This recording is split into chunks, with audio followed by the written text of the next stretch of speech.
Good morning, my love. I'm sure you're at work. I hope you have a wonderful day. Have a good day. Love you. Bye.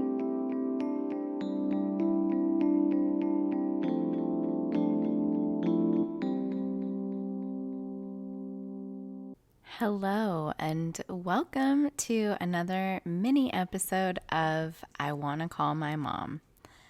Today is a very special day. This is actually going to be coming out on my mom's birthday. So, September 29th, 1962. It's crazy to think that she would be 62 this year, and yeah, I don't know. I have a lot of thoughts about it, but I decided for this episode I wanted to do something different. And for the longest time, there is an old family recipe from the Czechoslovakian side of my family, and it probably, I think, was my mom's favorite recipe. She would make it about once a year, but she would always make a ton of it. I have been wanting to make this recipe by myself for quite some time, but I don't know if I didn't feel ready to do it or what it was, but the fact that an episode was going to release on my mom's actual birthday kind of put me like, okay, this is your opportunity. This is the perfect time. Such a great idea, yada, yada, yada. And so I had to reach out to my aunt, Kathleen, and actually my Aunt Rosie weighed in on this as well about the recipe, because it's one of those things where there's not an actual recipe. Like, I don't think anywhere in our family is there a written recipe for this. So what my Aunt Kathleen wrote might very well be the very first one. But anyway, when she was talking through the recipe, she said, I know your mom used to make it. It's a potato-based dumpling is basically what we're going to be making. And she said, I know your mom used to make a whole 5-pound bag of russet potatoes. And she was like, but that's way too much. You could do like 6 potatoes and that's just fine. Yeah. So, and I'll get into it when we start this, but there's going to be a video with this, because the whole thing, why I was like, oh, this is great. I can record me cooking and make a video with the episode. So that's what I did today. If you guys want to go check this out, there will be a video of it on YouTube at I Want to Call My Mom Pod. And this will be the first video that's on there, which is kind of cool. I don't really know maybe I should utilize YouTube more and put the other episodes on there too. But for now, this is the first episode, and I'm not sure how many of these I'm going to do in the future, but I would love if you listen to this episode and then check out the video. Yeah, we'll get into it. I'm gonna start talking about the video. So first things first is I actually have my mom's ashes sitting in my kitchen right now. And so it is kind of like she is with me when I cook, and I think that she would feel good about that. I hope. I don't know. Also, I was thinking, and I was like, oh my God, what if somebody thought that if she was like, her urn was a sugar bowl or something? But just so everybody knows, I don't have a sugar bowl. It's my mom's ashes. So please don't use that in any cooking. Anyway, okay. So the first part of the recipe is actually cooking. There's a couple different parts to this recipe. And I should say, this is called Cluds or Cluddumplings. It's funny though because I have absolutely never found another recipe like this. I've tried Google searching for like Czechoslovakian dumpling situation, cannot find it. So if there are any other Czech or Slovak people out there listening to this episode, I would love feedback. Like, does your family do something similar? It would just be very interesting to me. But anyways, the first part of the recipe is actually using a pork roast. And so my Aunt Kathleen said to get a nice fatty butt roast, which I did from Whole Foods. And I think it's just over 3 pounds. So it was a pretty good piece of meat. And so when I decided to do this also, because she said, oh, if you want to make it like a little more garlicky, you can just do whole cloves of garlic and make little slits into the meat and then put a couple cloves in. She said a couple cloves. I did a lot of cloves, and you'll see that in the video, but it was delicious. And also, if you love garlic, it is so delicious to be able to just like pull out that very savory piece of garlic once you're done with the meat and just chomp on that. It's delicious. Like I said, I bought the meat from Whole Foods and I got it straight from the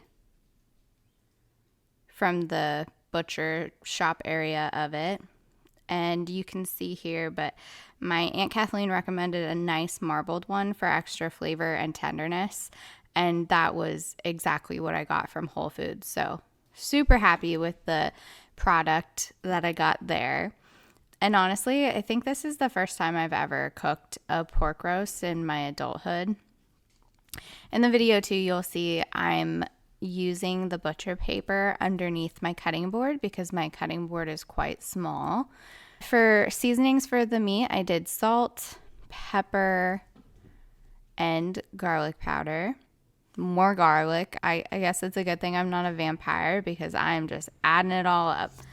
And basically, I just took all those 3 seasonings and I did a nice little rub all the way around the meat. Again, this is totally personal preference. I have been told that I don't use a lot of salt in my cooking, which is probably accurate. I try not to be too like high cholesterol. But the other part of this pork roast that is important is that you're cooking it in a crock pot. You want to make sure you have the crock pot because it's going to take about 6 to 8 hours cooking on low to get it just perfect. And there in the video, if you're watching it, now you can see me adding the garlic to the meat. So great job, me. But yeah, the crock pot, I will say that I ended up doing this like first thing in the morning. I think it was 6:30 in the morning. So by the time I started, it was about a little after 7 maybe. And I got home at 4 o'clock. The meat was done at that point, but I still had to make everything else. So I actually, and I don't know if this is correct. I guess I could ask my Aunt Kathleen. Kathleen, if you are listening, you could weigh in, but I switched it over to warm so it could sit. But in the crock pot, I did do a cup of water and then I just plopped the meat in. And then you just walk away. I love crock pot recipes because it's like, wow, so easy. I also added a bit of thyme over top of it too. I don't know. I just love thyme. Anytime there's meat that I am cooking, I'm going to add some thyme. So that's just my input. And yeah, and then there it is looking pretty in the crock pot. And then by the time I got home, it looked friggin' delicious. And so now we're going to get to the dumpling part of this. So flour, salt, potatoes, and a blender, which you're going to see some pretty funny faces later on. But basically, like my aunt had said, my mom used to do a whole 5-pound bag of potatoes. After doing this myself, I have no idea how the heck she did that. talk about a crazy lady, because that was so much work. You do just need to peel the potatoes, and then you start cutting them up into chunks and dropping the chunks into a bowl of salt water. And so because my aunt had said, oh, your mom used to do way too much. Unless you're going to freeze it and save it, like, don't worry about that. You can do 6. For some reason, though, I was like, Colleen would be so upset with me if I didn't do more than 6. So I did 8 potatoes, and you'll see, but I think that was even a lot. 8 was a lot. So I think if you're going to do this recipe at home, definitely do it 6 potatoes. I think that is just fine. You're still going to get a ton of dumpling batter out of it. So I will say, though, if anybody's watching the video, my knife skills might be less desirable, but just kind of funny watching me cut potatoes. I do feel like sometimes cooking is like a therapeutic thing when you're in the kitchen and you're chopping up stuff and whatever. I think too that I was very anxious to make sure I got this right, this recipe. And I don't know if you can tell it like in my face or my anything else, but I just really wanted to do this correctly, and I was so scared. It's also been a while since I've had Cluds, and so I didn't know like the emotional impact, what that would be like on me. So we'll get into that later as I try them and stuff. But yeah, so once you got the potatoes all chopped up and looking good, you're going to bring out the big batty blender. And I'm not gonna lie, I was very nervous about this part, because my aunt's email that she sent me, she said you can use a regular blender or a food processor and grind them up a little bit at a time into a potato paste of sorts, no big lumps or chunks, and not soupy. And I was terrified of messing that up.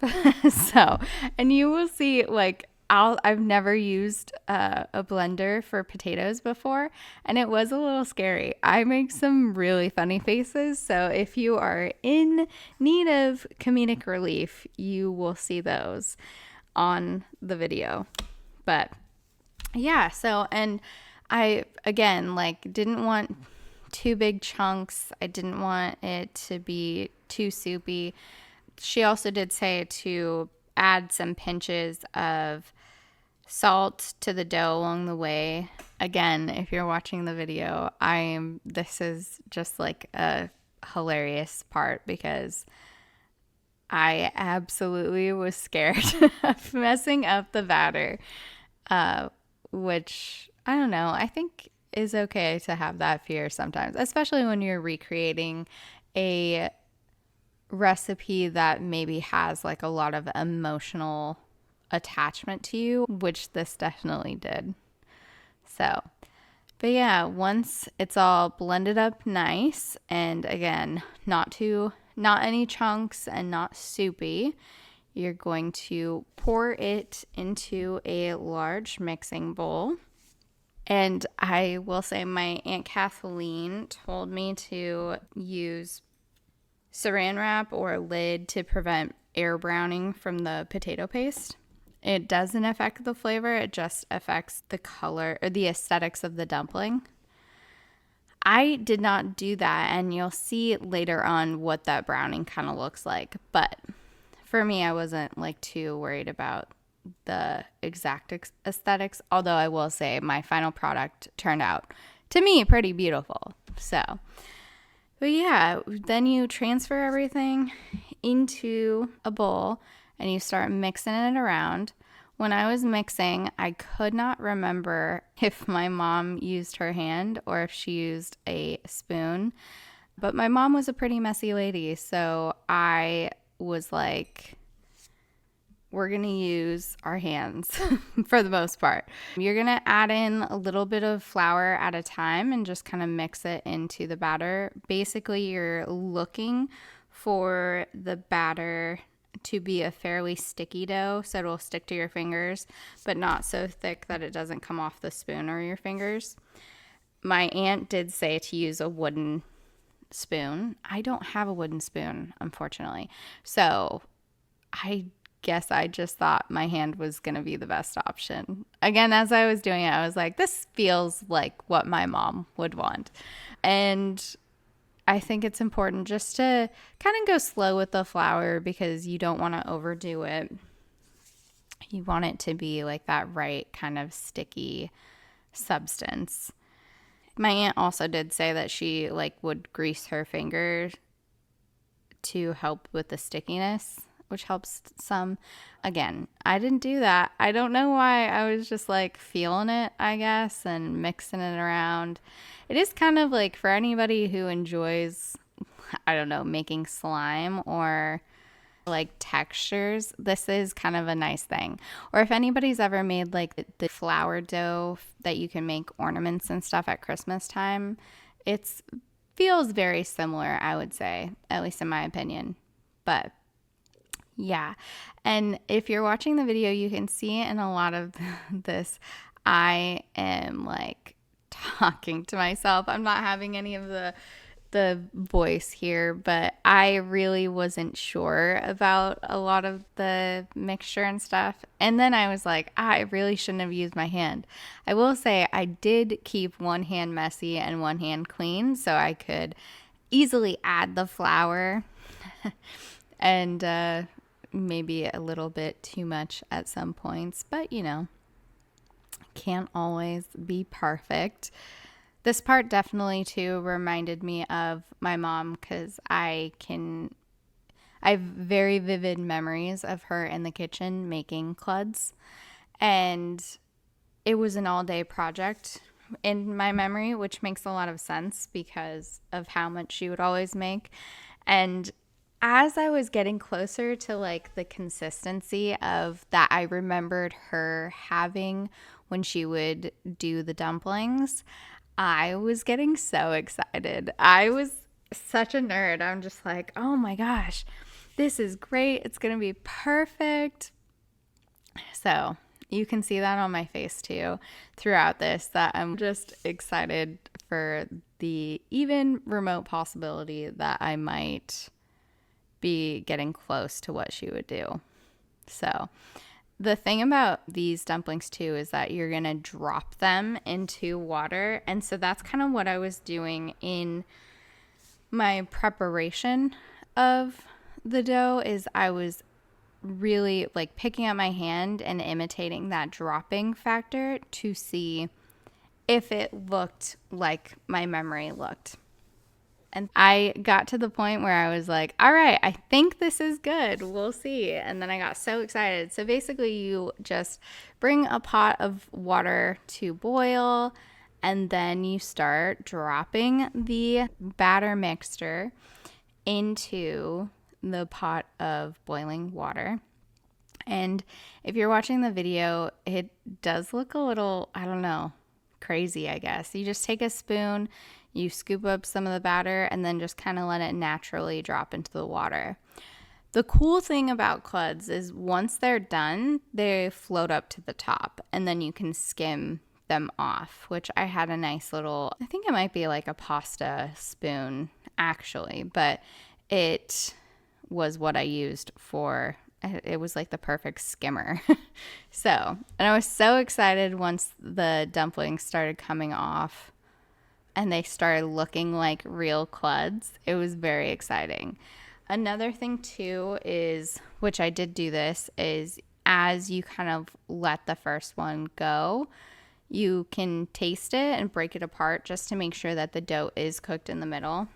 If it's not as cooked as you want it, you can just drop it back into the water for a little longer and let the dumplings sit a little bit longer after they start to float.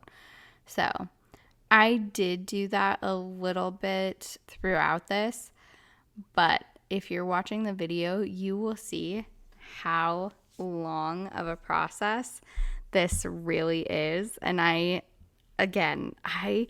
think in my memory, my mom would use like a huge pot, like basically one of those industrial sized pasta pots that you would see at an Italian restaurant or something. That's my memory of how she would do it.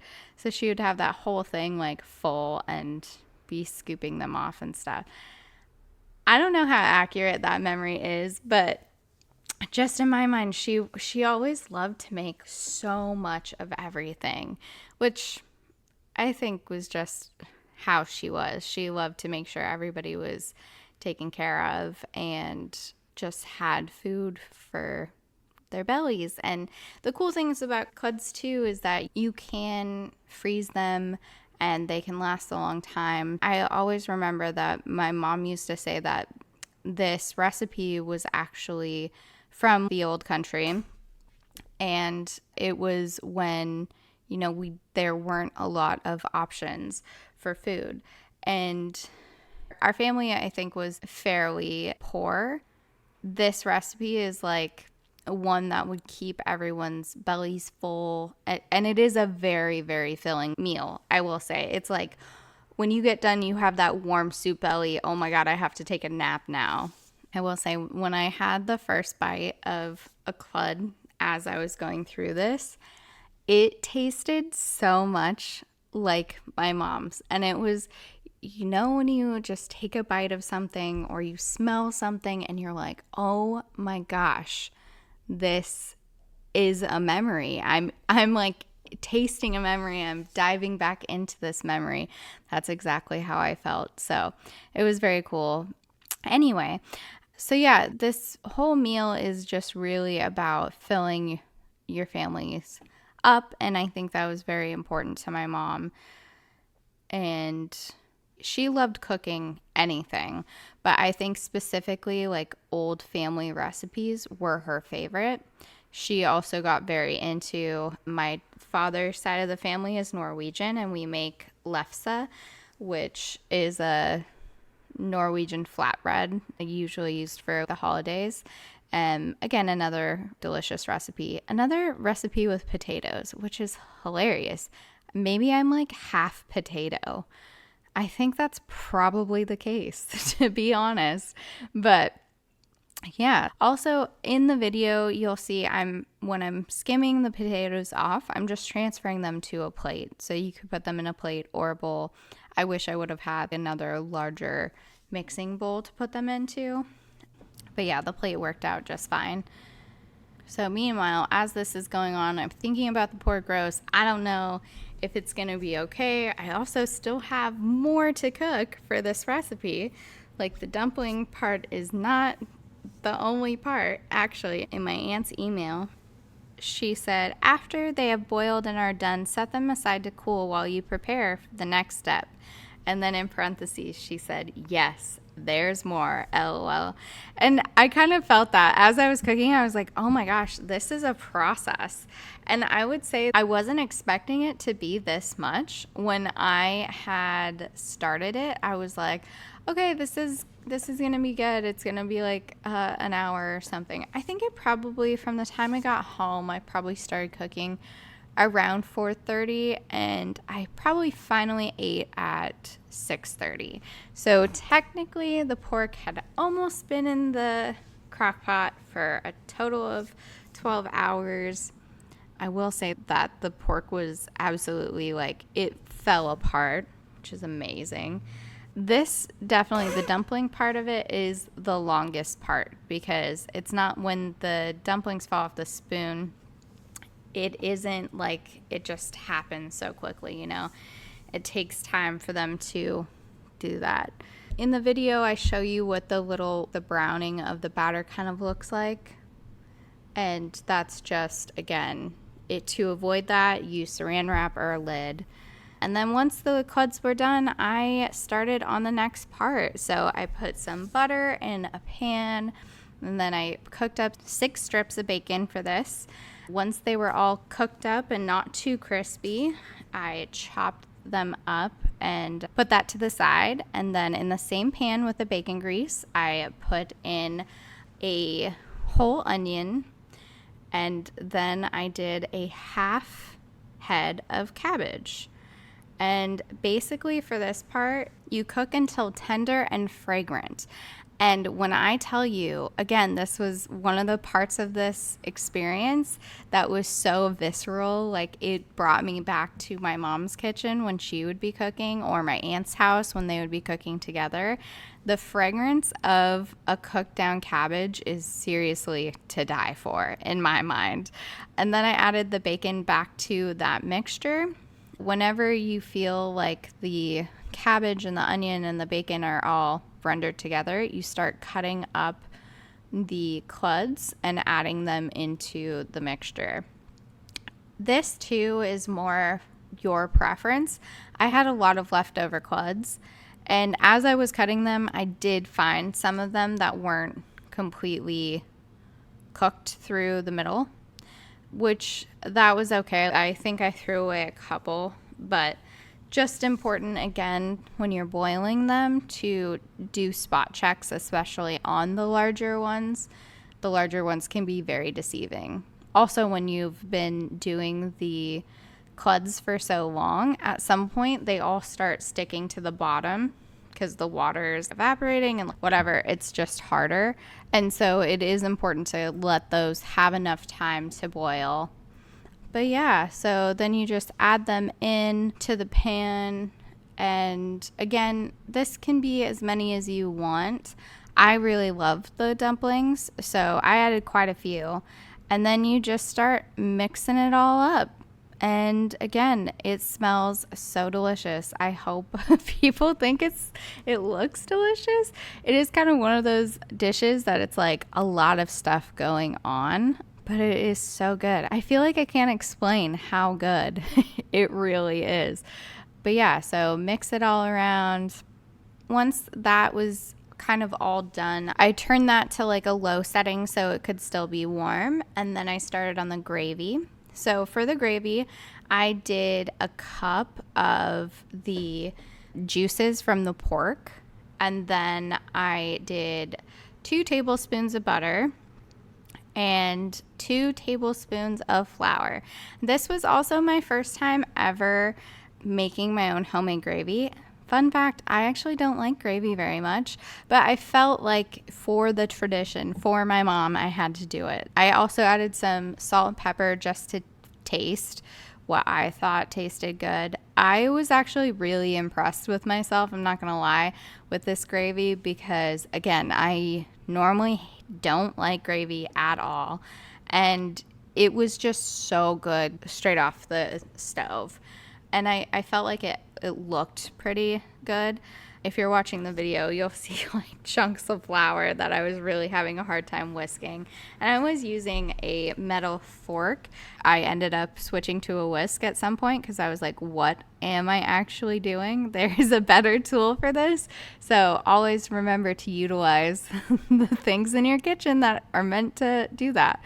But yeah, I was very happy with the gravy, especially again, since I don't typically like gravy, but it was kind of a fun experience to make myself, and I know that my mom would have wanted me to make the gravy.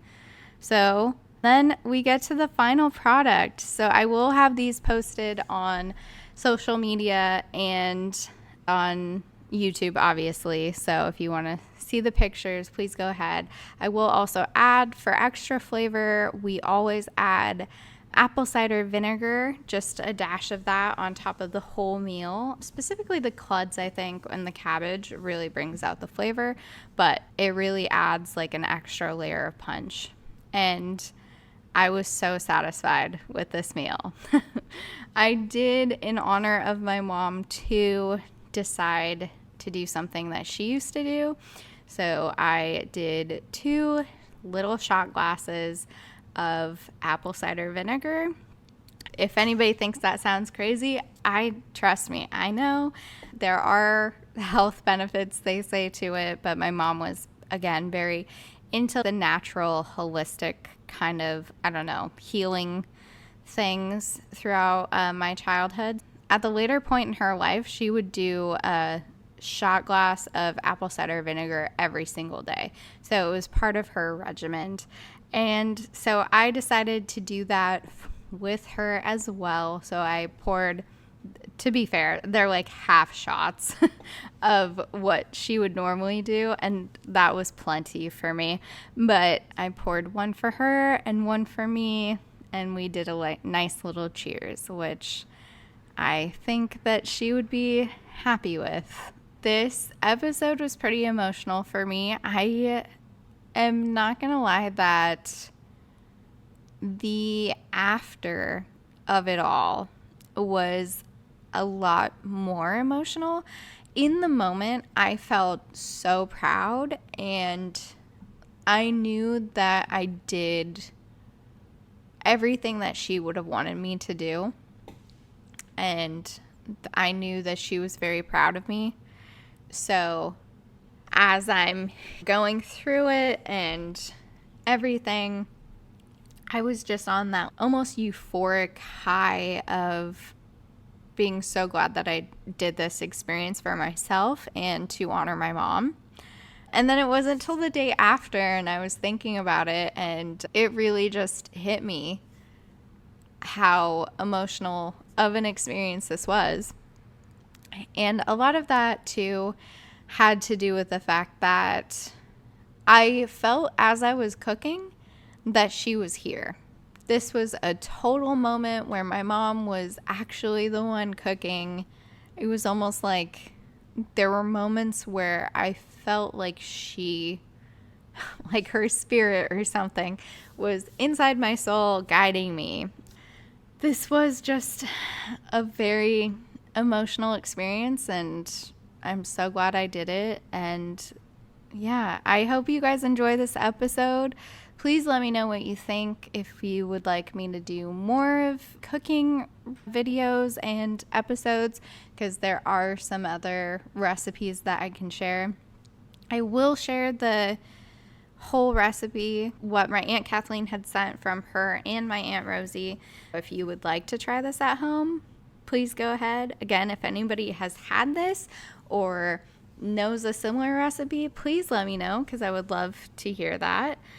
And a couple things before we end the episode. I just want to say the little PS at the end of my aunt's email that she sent to me. And she said, P.S. Remember, a clud has many meanings. You can eat a clud, you can feel like a clud, and you may look like a clud if you eat too many. And if you ever eat this dish, you will completely understand that that is completely true. But the last little thing that I want to do to end this very special episode is just to sing happy birthday to my mom. So here we go. Happy birthday to you. Happy birthday to you. Happy birthday, dear Colleen. Happy birthday to you. And many more.